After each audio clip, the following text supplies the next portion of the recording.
Fala galerinha, professor Stanley Ferreira. E aí, tudo bem? Como tem sido aí o acompanhamento das nossas aulas? Tá tudo tranquilo? Tá sensacional? Tudo com muito amor, tudo com muito carinho. O nosso projeto, nesse caso, a Prova Mais Enem Concurso. Galerinha, você que ainda não pegou aí o nosso material, ó, tá atrasado, viu? O QR Code aqui, ó. Joga teu celularzinho e abaixa que vai ficar só o filé. Então vamos para cá então, realidade brasileira. Bem, hoje, tema novo, urbanização, certo? Bem, primeiro significado de urbanização, transformação das cidades. E aí, lógico e evidentemente que é bom a gente pegar um pouquinho da historicidade para que até que você possa entender um pouquinho sobre a urbanização e os problemas que os concursos muito gostam de abordar relacionado às cidades. Não importa o tamanho das cidades, mas eu quero que você acompanhe aqui. Até o final do século XVIII, 90% da população vivia no campo, ou seja, no espaço rural. Quando é que isso passa a ser modificado? Com o advento da Revolução Industrial. Vamos para as pegadinhas? Primeiro, não é a Revolução Industrial que vai originar a urbanização. Que fique claro, a Revolução Industrial, ela vai intensificar o processo de revolução ou de urbanização. Então, há uma diferença. Então, já houve algumas questões de concurso dizendo que a Revolução Industrial no século XVIII, na Inglaterra, foi o elemento que originou a urbanização. Falso. O que eu posso afirmar é que tal revolução intensificou o fenômeno urbanização. Hoje, no século atual, a realidade é diferente. Hoje eu não posso afirmar que 90% da população habita no campo. Muito pelo contrário. Agora é o contrário mesmo. A maior parte da população mundial reside, se relaciona, convive de uma forma carinhosa ou não carinhosa, conturbada ou não conturbada, né, no cenário urbano, nas cidades. Processo de urbanização moderno, início do século XVIII, Revolução Industrial, que acaba ocasionando uma mudança radical. Aqui nós temos também a mecanização. Existe um movimento migratório denominado de êxodo rural. O que é êxodo rural? A saída do homem do campo em direção às cidades. Qualquer pessoa que acaba se deslocando, ela pode se deslocar de uma forma espontânea ou de uma forma forçada. Exemplo, todos nós estamos acompanhando, já não é de agora, a guerra entre Rússia e Ucrânia. Os ucranianos, devido à guerra, estão sendo forçados a migrar, a sair. Eles não estão saindo de uma forma espontânea. Exemplo, eu vou fazer uma viagem, vou lá para o meu interiorzinho, São Vicente de Ferre. Show de bola? De forma espontânea. Ou seja, se eu migro, se eu saio, se eu me desloco, há motivos, de uma forma positiva ou negativa, para que haja esse processo de deslocamento. O êxodo rural e a Revolução Industrial, ela intensificou muito essa migração do homem do campo em direção às cidades. Até porque as cidades, elas acabaram sendo caracterizadas por um fascínio. Mas a Revolução Industrial, ela vai acarretar algumas problemáticas no campo, intensificando esses problemas no campo. Exemplo, a mecanização. A máquina, quando ela chega no campo, ela chega para substituir a grande quantidade de mão de obra. Ou seja, uma máquina, ela vai, nesse caso, desempenhar várias funções de pessoas. Então, vamos dar um exemplo bem claro? Antes do processo de mecanização, vamos fazer de conta que eu vou chegar e vou fazer a colheita da soja. Então, para que isso acontecesse, antes da mecanização, só um exemplo, havia a necessidade, eu, enquanto um agricultor, um latifundiário, um proprietário, um aristocrata rural, contratar muitas pessoas. Para aquelas pessoas contratadas, show de bola, serviço, emprego, dinheiro, sensacional. Mas agora a máquina chegou. E esta máquina, uma única máquina, ela substitui várias pessoas, que vai ocasionar o desemprego. Aí vejam só, a pessoa ficou desempregada. Até aí, ela ainda tem como ficar no campo se ela tiver um pedacinho de terra. Porque se ela tiver um pedacinho de terra, eu estou desempregado, mas eu tenho um pedacinho de terra, mas essa terra eu posso plantar, eu posso criar animais e ali ter a minha economia de subsistência. O problema é eu ficar desempregado e eu não ter a terra. Ou simplesmente perder a terra, como é bem comum devido à questão da estrutura fundiária. Nos países subdesenvolvidos e na maioria dos países emergentes, a estrutura fundiária ela é concentrada. No Brasil, isso é uma herança colonial. O que vem a ser uma estrutura fundiária concentrada? Existe um conceito muito técnico, mas eu não quero utilizar, até para facilitar o teu entendimento. Eu tenho muitas terras nas mãos de poucas pessoas. Aí imagine só, agora o cidadão não tem nem um pedacinho de terra. O que ele vai fazer? Migrar para as cidades. E quando assim o faz, ele vai procurar e vai pensar, vai mudar a minha vida, vai mudar a minha realidade. Realmente, muda a realidade e muda a vida, mas não de uma forma positiva. Se a gente for pegar aqui, a maioria das pessoas que saíram devido a esses fatores lá no campo, ainda tem também os conflitos no campo, tiveram insucesso nas cidades. Estão morando em periferias, em favelas, em condições precárias. A gente sabe disso. O cenário das cidades não é só esse cenário maravilhoso, não. Mas o que vai acontecer? Todo esse processo aqui, a urbanização, aspecto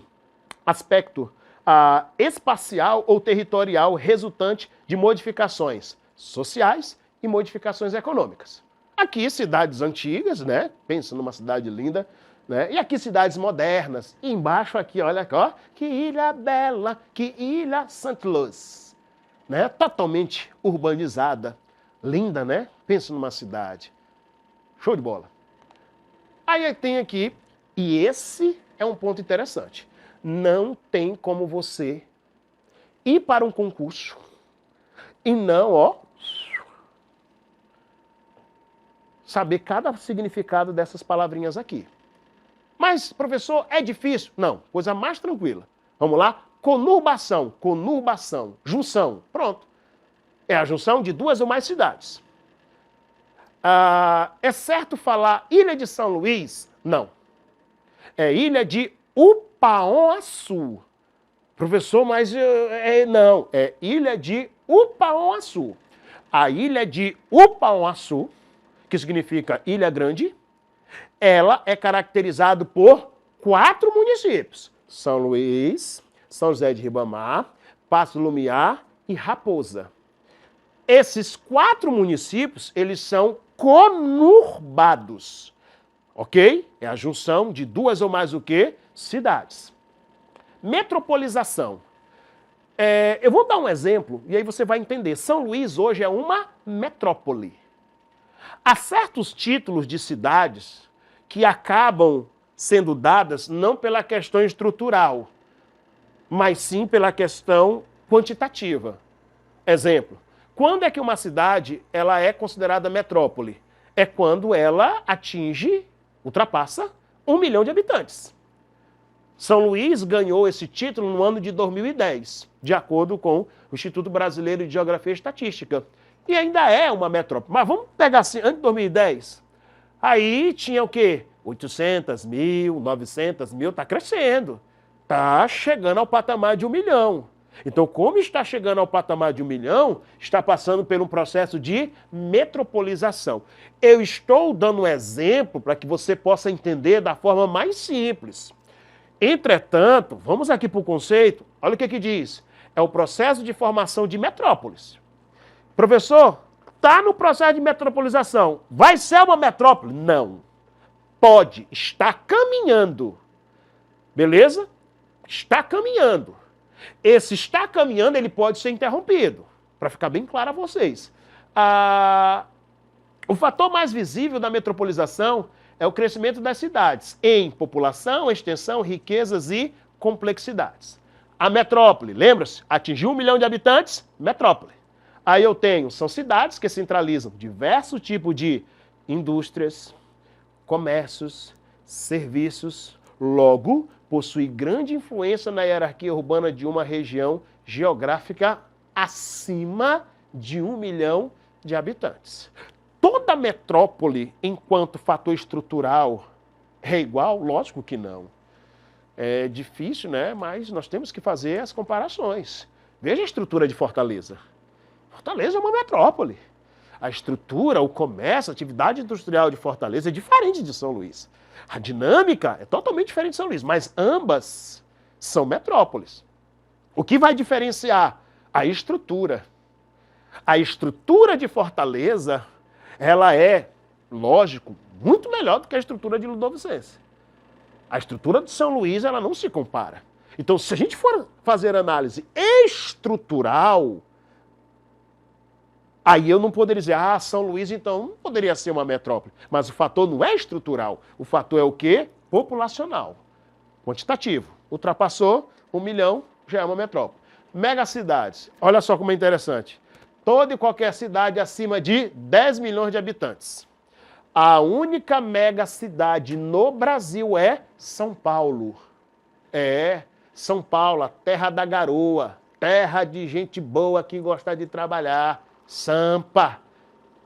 Mas, de acordo com a ONU, olha só, ele dá todo um conceito para chegar onde que eu quero. 10 milhões de habitantes. Então, qualquer cidade, não importa. 10 milhões de habitantes já é considerado uma megacidade. São Paulo é a única megacidade no Brasil. Desmetropolização. É simples. Não é uma metrópole? A população vai fugindo, vai diminuindo, e aí passa por desmetropolização, que é a diminuição do crescimento de quê? Das metrópoles. Bem fácil. Aqui a gente não tem muito, na verdade, né, dizer, professor, isso aqui é muito difícil. Não, isso é coisa mais simples. Aí eu tenho a rede urbana. O que é rede? Rede. Interligações. Conexões. Essas conexões vai favorecer fluxo. O que é fluxo? Movimentação. Movimentar o quê? Pessoas e mercadorias.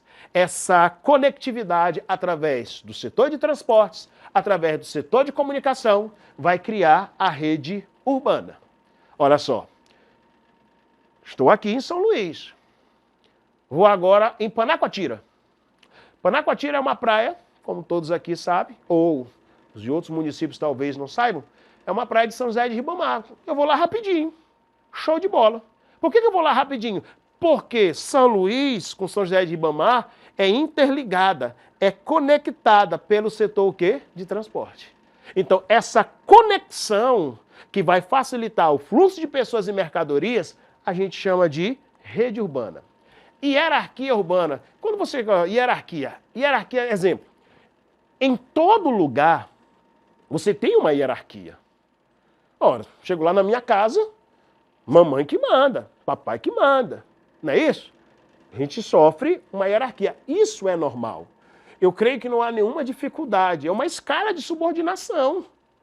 Por isso a expressão hierarquia urbana. Nessa escala de subordinação, olha essa imagem. Essa imagem aqui é a rede urbana. Todas as vezes que vocês se depararem com esse tipo de imagem, já sabe, rede urbana. Aqui não, ó. A hierarquia urbana. Nós temos um esquema clássico, tradicional, escalonado, né? E o esquema, nesse caso, atual. O que os concursos gostam muito de abordar é esse sistema clássico atual. Cidade global. Cidades com importâncias e renome internacional. São cidades, centros que integram a economia global nas dimensões urbanas, culturais, econômicas, financeiras, políticas, industriais, de maior desenvolvimento do mundo. São Paulo é um exemplo bem claro. Se você for pegar as sedes das principais instituições financeiras, fica onde? São Paulo. Se você for pegar as sedes das grandes transnacionais, fica onde? São Paulo. São Paulo tem um poder de uma polarização, de uma influência em outras cidades fora do território brasileiro. Então, esse tipo de cidade que possui esse tipo de característica acaba sendo denominado de cidade global. E aí entra, gentrificação. Galera, isso tem muito caído em concurso, gentrificação. Tenham muito cuidado. O que vem a ser a gentrificação? É um processo de transformação de áreas urbanas, ou seja, de bairros. Os bairros que outrora não tinham uma estrutura adequada, não tinham um setor de comércio, uma prestação de serviço, agora passa a ter. Eu vou dar um exemplo, talvez alguns nunca vieram na praia, mas no bairro do Araçagi. Há muito tempo atrás, ninguém queria morar no Araçagi. Por quê? Não tinha nada. Aí começaram a gerar uma infraestrutura e uma prestação de serviços nesse bairro. E aí o que vai acontecer? À medida que tais bairros passam a gerar essas mudanças benéficas, isso vai fazer com que aquele bairro ele venha a ter uma maior valorização imobiliária. O custo de vida daquele bairro ele não vai diminuir, muito pelo contrário, ele vai aumentar. E vai forçar as pessoas de menor renda a fugir. É o que a gente chama, dentro do cenário, de força centrífuga urbana. E isso vai fazer com que tais bairros que agora passam por esse processo de transformação se tornem elitizados. Um exemplo bem claro, o Araçagi é um bairro elitizado. O Olho d'Água é um bairro elitizado. O Quatraque, se você for hoje no bairro do Quatraque, tem tudo. Nós temos escolas particulares de renome, nós temos grandes supermercados, nós temos hospitais, nós temos de um tudo. E isso faz com que essa transformação benéfica desse bairro faz com que o bairro se torne elitizado. E aí, toda essa mudança, toda essa transformação, a gente acaba denominando de gentrificação. Favela, nome que voltou de acordo com o IBGE, show de bola, certo? Então, favela é favela. Eu sou favela. Todas as vezes que você ouvir a expressão favela, ela expressa uma afetividade. A gente sabe que as favelas, segundo a definição do Instituto Brasileiro de Geografia e Estatística, é um conjunto de domicílios com no mínimo 50 unidades. Entretanto, a ONU, ela caracteriza a favela da seguinte forma: uma área sem infraestrutura com ocupações irregulares, uma área sem saneamento básico e com residências inseguras. Tudo isso caracteriza uma favela. E a gente sabe perfeitamente que uma vez favela, sempre favela, não. A exemplificar, o Vidigal. Mas, professor, mas quando eu vou no Rio de Janeiro, eles chamam de favela. Porque ficou uma questão cultural de favela. Mas não tem mais a característica de uma favela. Por quê? Porque o Estado acabou gerando uma modificação, uma transformação. Professor, ocupou uma área, significa o quê? Favelização. Ok? Vamos para a questão? Agora é a sua vez, venha comigo. Fenômeno que consiste na existência de uma rede de centros urbanos muito desequilibrada em quantidade de população, em países, estados ou regiões. Ou seja, uma rede onde poucas cidades concentram a economia. A urbanização acelerada é direcionada para um número reduzido de cidades. Faz com que elas apresentem a maioria da população do país. Um exemplo, na América do Sul, é Buenos Aires, Los Hermanos, Argentina, que detém grande parcela da população da Argentina, além de concentrar a economia do país. O fenômeno em destaque no texto refere-se a... Senhores, olha bem aqui, gentrificação não pode ser, porque ele está se referindo à cidade, no geral. A gente sabe que a gentrificação não é uma cidade no geral, são bairros, é algo pontual. Cidade global também não pode ser. Em nenhum momento aqui ele está se referindo que cidade global é um fenômeno. Descarta. Megalópole não está retratando um fator de quantidade. Aqui cabe uma observaçãozinha. A megalópole é uma conurbação, a junção de duas ou mais metrópoles. A megalópole do Brasil nós temos Rio-São, Rio de Janeiro e São Paulo. Então, macrocefalia urbana. Eis a opção desejada, letra A. Assinale a opção que aponta o fenômeno urbano e o tipo de atividade econômica abordados no texto a seguir. Quem dela se aproxima é impactado por seu tamanho. Quilômetros de avenidas, com suas casas e galpões e blocos de edifícios, uma profusão de letreiros e imagens publicitárias. Isso é a cidade. Há um movimento de pessoas e objetos que circulam 24 horas por dia. Está presente em tudo, até nas telas dos painéis coloridos que projetam um mundo eletrônico sobre a geografia construída da cidade. Enquanto isso, os rios como Tietê e o Pinheiros, que antigamente se espalhavam por largas várzeas, transformaram-se em canais de esgoto espremidos entre vias expressas. Em certos pontos de suas margens se veem, sob anúncios iluminados, barracos de madeira e tijolo com varais de roupas penduradas e anúncios de borracheiros, manicures e vende-se geladinho, geladinho é suquinho, ok? Ou, em algumas áreas do interior, como na Baixada da Maranhense, guindim. Esqueletos de construções inacabadas ou falidas, ruínas totalmente cobertas por inscrições em grafias incompreensíveis ao lado de edifícios profusamente pintados e iluminados. Mais adiante, conjunto de torres inteligentes, brilhando em aço e vidros, refletem a paisagem marcada pela crueza desses contrastes. Todas as vezes que você se deparar com a expressão paisagem, é imagem vista. Professor, e aí? Metropolização e mercado informal? Urbanização e migração? Não, é a metropolização. O que ele está dizendo é todas as modificações que aquela cidade está passando e ganhando um cenário de uma cidade mais ampla, estruturada. Metropolização e comércio informal. Beleza, galerinha? Muito obrigado e até a próxima aula.